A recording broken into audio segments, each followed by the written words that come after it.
Hello guys, welcome back to my channel. Today I am going to explain about how to recall an Outlook email and the requirements to recall Outlook emails. It also discusses possible delays and results that could occur during recalls.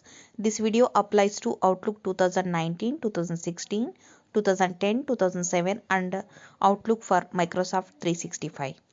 Please keep watching this video. I'll explain the step-by-step process.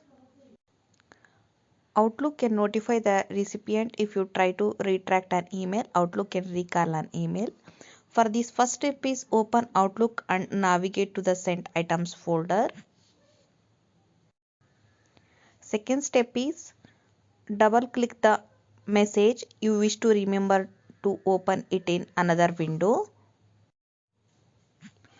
Then another step is select the actions drop down and select recall this message. After that, select one of these options in the recall this message dialog box to recall the message and delete unread copies of this message. To replace an unread message, delete it and replace it within a new message. After that, you can optimum to be notified the results by selecting the tell me if recalls success or fails for the every recipient checkbox. Now another step is select OK.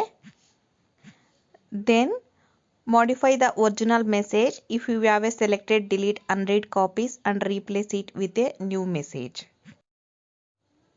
After that, click send. Then an Outlook message will be sent you advising of the success or failure of your attempt at retraction or replacement. Now here I am going to explain requirements to recall an email message. There are some caveats to remembering an Outlook email message.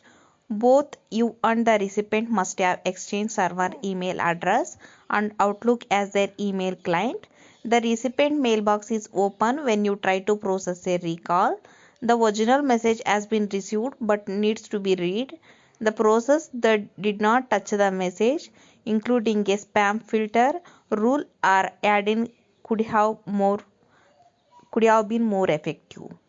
Thanks for watching my video. I hope this video is helpful. It's really helpful. Please subscribe my channel, share this video and like this video. Thank you.